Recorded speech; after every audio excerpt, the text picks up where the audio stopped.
Attendance लगा लो, camera wise check कर लो, attendance लगा लो, कैमरा वाइज चेक कर लो और दिमाग को स्टडी मोड में डाल लो, क्योंकि अगर आज का टॉपिक मिस किए तो कल जो होगा डाउन का पहाड़ खड़ा हो जाएगा। ठीक है, और टाइम खराब ना करते हुए हम टॉपिक को स्टार्ट करते हैं। और आज का जो टॉपिक है वो है समांतर श्रेणी अरिथमेटिक प्रोग्रेशन। ठीक है, समांतर श्रेणी अरिथमेटिक प्रोग्रेशन। इसमें सबसे पहले हम देखेंगे अनुक्रम क्या होता है। ठीक है, तो अनुक्रम जो होता भैया ये अंग्रेजी शब्द सीक्वेंस का हिंदी रूपांतरण है। जो अनुक्रम है वो अंग्रेजी शब्द के सीक्वेंस का हिंदी रूपांतरण है, जिसका अर्थ होता है अनुसरण। जिसका अर्थ क्या होता है? अनुसरण, अर्थात एक दूसरे के बाद आना। जैसे एक स्टूडेंट लगातार है, एक दूसरे के बाद आते रहना। ठीक है, जैसे यहाँ पे देखिए 1 हो गया, 2 हो गया, 3 हो गया, 4 हो गया, डॉट डॉट, ऐसे लगातार एक के बाद एक आते रहना, और यही हमारा क्या कहलाएगा?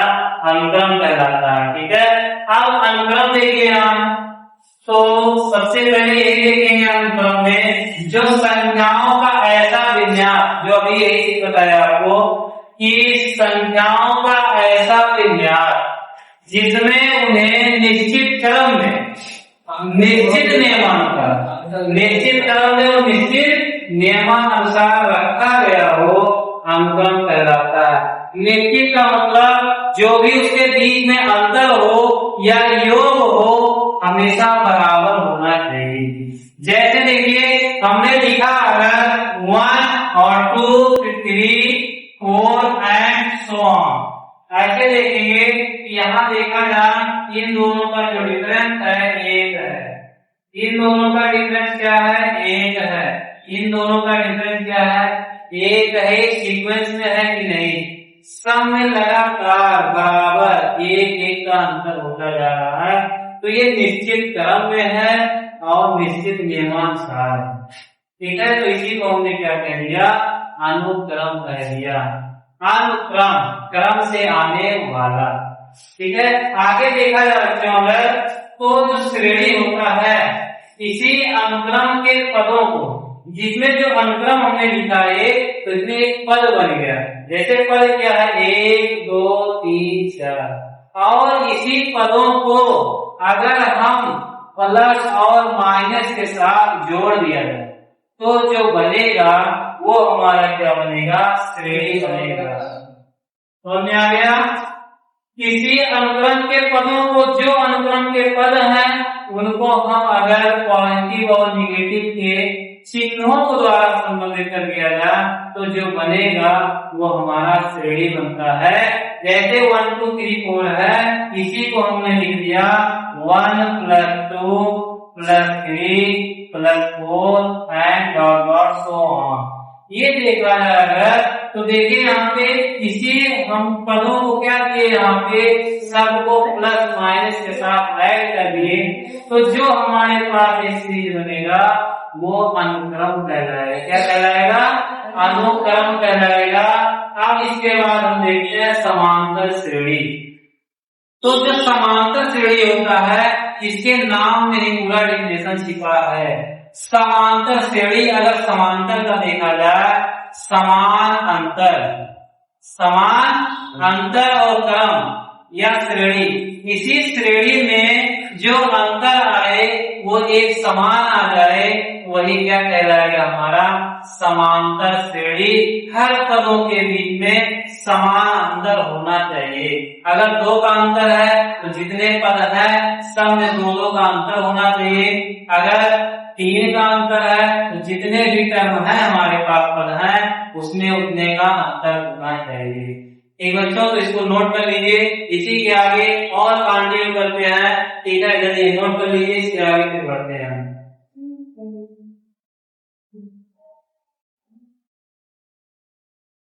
चलिए बच्चों आगे कंटिन्यू करते हैं हम लोग।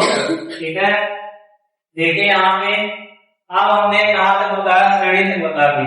ठीक है, इतना आप लोग को समझ में आ गया हो, या जो भी नहीं समझ में आएगा तो आप लोग समझ कीजिए, उसको फिर से अगले वीडियो में समझा दिया है। ठीक है बच्चों, अब देखिए यहाँ पर जो है समांतर श्रेणी आ गई।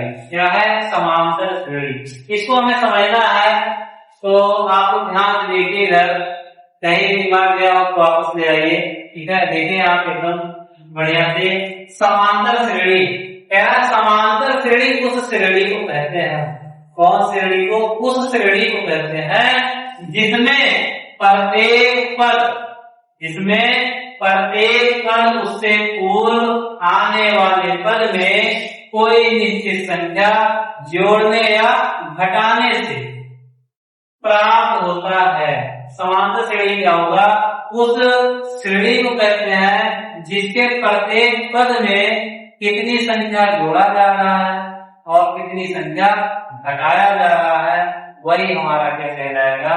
श्रेणी, समांतर श्रेणी कहलाएगा। और इसमें क्या तथा जोड़ने या घटाने वाली संख्या को, जो भी संख्या उसमें जोड़ा गया है या जो भी संख्या उसमें घटाया गया है, उसको हम कहते हैं परांतर, या उसको बोलते हैं सार अंतर। और सार अंतर नहीं, इसको बोलते हैं कॉमन डिफरेंस। क्या बोलते हैं? कॉमन डिफरेंस बोलते हैं।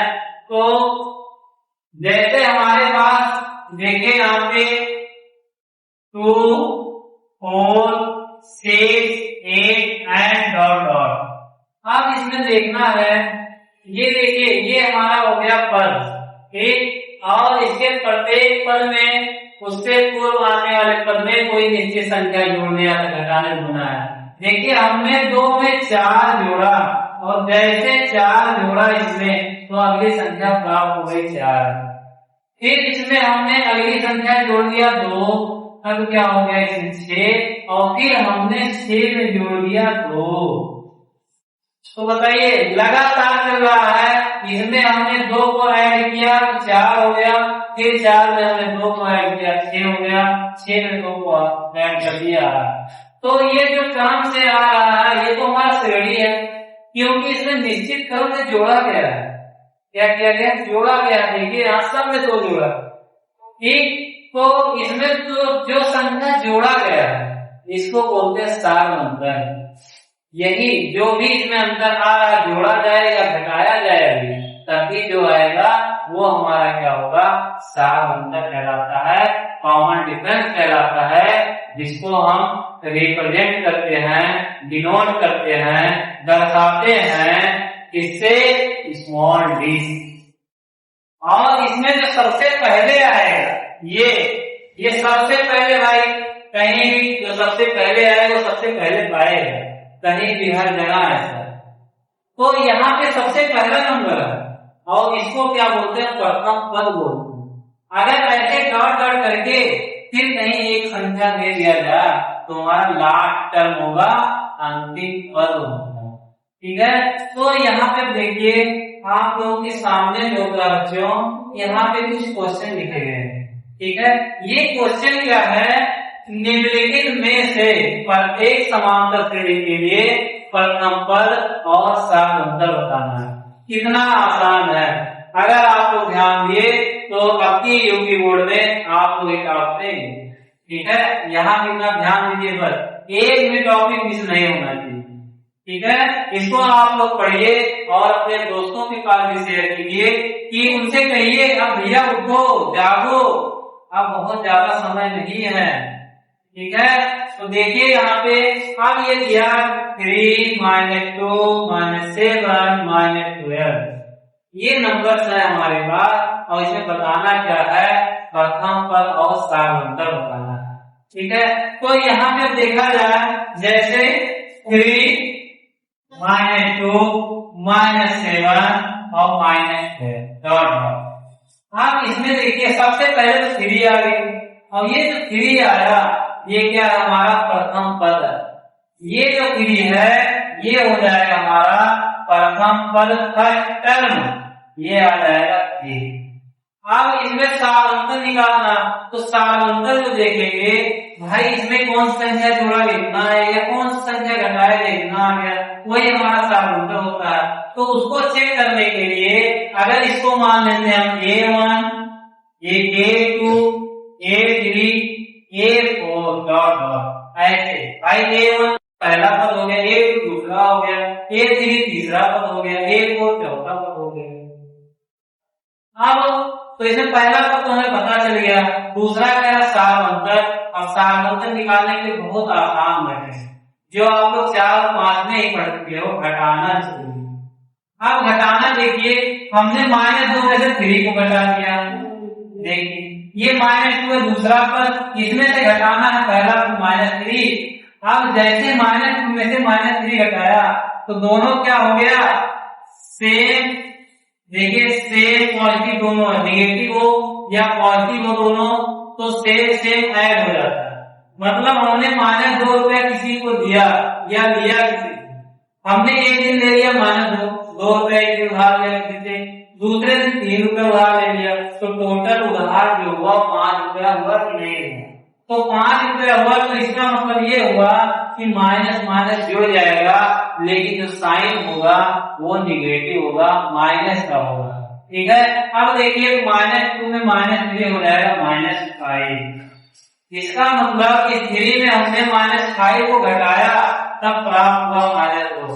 अब 7 -2 में से भी -5 को घटाएंगे तभी -7 होगा, लेकिन वो चेक कैसे करेंगे, इस -7 में से हम -2 को लेस करेंगे, हटाएंगे, और जब घटाएंगे तो ये माइनस प्लस हो जाएगा। माइनस क्या होगा, प्लस हो जाएगा। देखिए -7 और ये माइनस प्लस, तो यहाँ प्लस हो गया 2। अब कहीं कहीं बच्चे इसमें भी गलतियां करते हैं, छोटी छोटी चीजें, और यही छोटी छोटी गलतियां एक भी बहुत बड़ी गलती मिल जाती है। ठीक है, तो कोई भी चैप्टर समझना हो तो उसको सबसे पहले उसकी जो बेसिक चीजें हैं अगर वो समझ गए तो आगे का जो एक्सरसाइज रहेगा वो लगभग सॉल्व हो जाए। और एक्सरसाइज सॉल्व करते पहले आप लोग किताब उठाइए, उसको पढ़िए, उसमें जो एग्जाम्पल उसको सॉल्व कीजिए, और एग्जाम्पल समझ लगिए तो कम से कम आधे से ज्यादा चैप्टर सॉल्व हो जाता है। ठीक है, तो यहाँ पे देखिए -7 हमने 7 रुपए जो लिया किसी से, फिर दूसरे दिन उनको हमने 2 रुपया दे दिए। अब 7 उधार लिए, जब उसको 2 दे दिए तो अभी 5 रुपया उधार बचा, उधार में तो निगेटिव, तो हमारे पास बच जाएगा -5। देखिए अब इसमें भी -5 को हमने घटाया था, इसमें भी -5 को लगातार आ वही संख्या, तो ये हमारा क्या हो जाएगा, सारांतर हो जाएगा। जो सबसे पहले रहेगा वो क्या हो जाएगा, प्रथम पद हो जाएगा। ओके बच्चों, तो इतना आशा करते हैं आप लोगों को समझ में आ गया होगा। इसको नोट कर लीजिए, तब तक हम साइड हो जाते हैं, फिर आगे कंटिन्यू करते हैं और बेहतरीन पढ़ने की कोशिश करते हैं। ओके, नोट कर लीजिए इतना।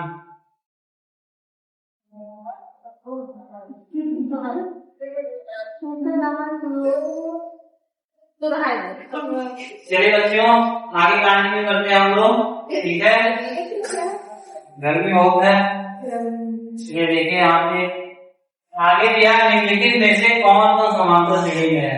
अब जो क्वेश्चन आप लोग सामने है, इसमें देखना कौन सा समांतर श्रेणी में है और कौन सा समांतर श्रेणी में नहीं है। अगर जो समांतर श्रेणी में है उसके अगले 3 पद को ज्ञात करना है, और जो समांतर श्रेणी में नहीं है तो कोई बात नहीं, वो तो अपने आप आ रहा है। ठीक है, तो देखा जाए अगर पहला क्वेश्चन देखते हैं यहाँ पे, √3, √12, √27, √48 and dot dot so on.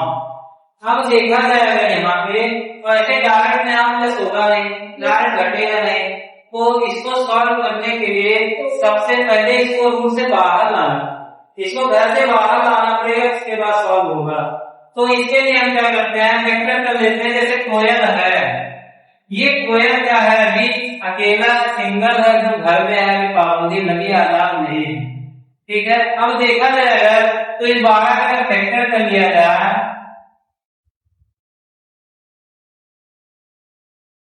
ये हो जाए, और जब रूट से बाहर होता है कब बाहर होता है, जब वो जोड़ा बन जाता है, जब वो अपना जोड़ा बना लेता है, अपना पेड़ बना लेता है, तो घर से बाहर हो गया। अब देखा जाए यहाँ इसका पेड़ बन रहा, ये तो बाहर हो गया, लेकिन ये अभी सिंगल है, ये क्या रहेगा, रूट में रहेगा। तो 2√3। इसी तरह यहाँ भी ऐसे भी कर सकते हैं, √3 √4 into 3 √9 into 3 √16 into 3। ऐसे भी नोट कर सकते हैं, चाहे ऐसे कीजिए चाहे ऐसे कर लीजिए।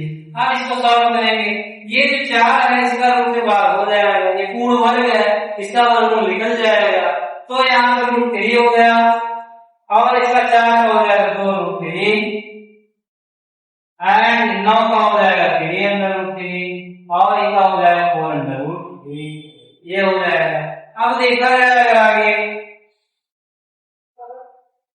तो यहाँ पे देखिए, अब इसमें जो प्रथम पद है तुम्हारा √3 है, ये प्रथम पद तो पहला पद है, फर्स्ट टर्म है, ये हमारा हो जाएगा जो प्रथम पद है, ये √3 हो गया। अब हमें निकालना सार अंतर, और सार अंतर इसमें से इसको घटाएंगे तभी सार अंतर आएगा, इस पद में से इसको घटाएंगे तभी सार अंतर आएगा, और इस पद में से इसको घटाएंगे तभी सार अंतर आएगा। अब जब इसमें से इसको घटाएंगे तो यहाँ हो जाएगा 2√3 और -√3। अब ये अकेला, ये 2√3 है, यहाँ 1√3 है, तो 2 में से हम 1 घटा देंगे, जैसे 5x में से 4x घटा जाए तो 1 बचता है, यह उसके साथ में रहेगा, तो 2√3 में से 1√3 घटा देंगे, यहाँ बच जाएगा √3। अब इसके बाद आगे देखा जाएगा, तो इसमें से इसको घटाएंगे 3√3 और -2√3। हम यहाँ 3 में से 2 को दस करेंगे √3। देखिए सब में क्या आ रहा है, इक्वल आ रहा है, तो जब सब में इक्वल आ रहा है तो ये समांतर श्रेणी में है, क्योंकि समांतर श्रेणी खुद कहता है कि हमारे जो समांतर श्रेणी होगा उसमें पदों का अंतर समान होना चाहिए, तो इसमें समान है। देखिए सब में √3 है। अब इसके बाद कहा है ये तो समांतर श्रेणी में है, ये कंफर्म हो गया। कहीं भी समांतर श्रेणी में चेक करना हो तो सब में अगर अंतर समान आएगा तो समांतर श्रेणी में रहेगा, और समान अगर बराबर नहीं आया तो समांतर श्रेणी में नहीं है। तो अब एक शर्त है भी, अगर समांतर श्रेणी में हो गया तो इसके अगले 3 पद क्या क्या आएंगे ये भी बताना है। अब देखिए यहाँ, तो हमारे पास क्या था, अब जो लास्ट रहेगा उसी में √3 को जोड़ते जाएंगे, अगला पद निकलता जाएगा, 1 2 3 4, और जो 5वां पद आएगा वो क्या होगा, यहाँ पे 4 √3 में √3 जोड़ेंगे, ये हो जाएगा 5 √3, फिर 5 √3 में एक जोड़ा जाएगा, तो ये हो जाएगा 6 √3, और जब 6 √3 में एक जोड़ा जाएगा तो हो जाएगा 7 √3। यही हमारा तीनों पद होता है। तो इसको सॉल्व करते हुए हमें क्या करना है, प्रथम पद ज्ञात करना है और सार अंतर चेक करना है। जो भी सार अंतर आएगा उसको हम क्या करेंगे, इसी लास्ट पद में जोड़ते जाएंगे, वही हमारा क्या हो जाएगा, अगला पद हो जाएगा। ठीक बच्चों, तो इसको नोट कर लीजिए। ठीक, तो समझते हैं, देखते हैं इस 6 नंबर को देखते हैं। दिया है 2 4 8 16 एंड अब इसमें चेक करना समांतर श्रेणी में है या नहीं। प्रथम पद तो सब मिल जाएगा, ये हमारा प्रथम पद है। सार अंतर चेक करेंगे तो ये इसमें से इसको घटाएंगे, 4 - 2 = 2। ठीक है, 8 में से हम 4 को प्लस करेंगे, यहाँ 4 एंड 16 में से 8 को प्लस करेंगे। अब देखिए यहाँ पे कोई भी नंबर समान नहीं है, तो इसका मतलब this is a not arithmetic progression, ये समांतर श्रेणी में नहीं है। क्यों नहीं है, क्योंकि जो सार अंतर आया है वो इक्वल नहीं है, समान नहीं है, इसलिए समांतर श्रेणी में नहीं है। ठीक, नेक्स्ट देख लेते हैं क्वेश्चन। अब यहाँ पे देखिए 4 नंबर 1 का स्क्वायर। अब देखिए आप इसमें इसको लेट करेंगे तो 3 का स्क्वायर -1 का स्क्वायर। अब इसको कैसे सॉल्व करें, 3 में से 1 सुलझ नहीं होगा, 3 का स्क्वायर 9 हो गया, -1 9 में से 1 को हमने 8 किया, लेस कर दिया, 8 आ गया। नेक्स्ट 5 स्क्वायर -3 स्क्वायर, तो 5 का स्क्वायर 25 -3 9। अब 25 में से 9 को लेस करेंगे तो यहाँ पे 15 में से 9 घटाएंगे 6, अब देखिए अभी यहाँ पे 8 आ गए और यहाँ 16 आ गए। क्या अंतर है? दोनों समान है? नहीं है। तो यहीं से चेक कर लीजिए, यही समान श्रेणी में नहीं है। ओके बच्चों, ये इतना ही है, नोट कर लीजिए। कहते हैं कि पढ़ाई का सफर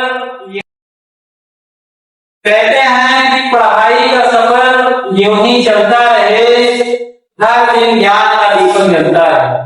पढ़ाई का सफर यूं ही चलता रहे, हर दिन ज्ञान का दीपक जलता रहे। आज के लिए बस इतना ही रखते हैं, आगे मिलते हैं नेक्स्ट वीडियो में, नेक्स्ट क्लास में। तब तक आप लोग रहिए मस्त। ओके, किताबों से दोस्ती बनाए रखना, किताबों से दोस्ती बनाए रखना, पढ़ाई से रिश्ता निभाए रखना। आज के लिए बस इतना ही ज्ञान, अगली क्लास में फिर होगा धमाल। तब तक आप लोग बने रहिए हमारे YouTube चैनल ब्रेन क्लासेस से।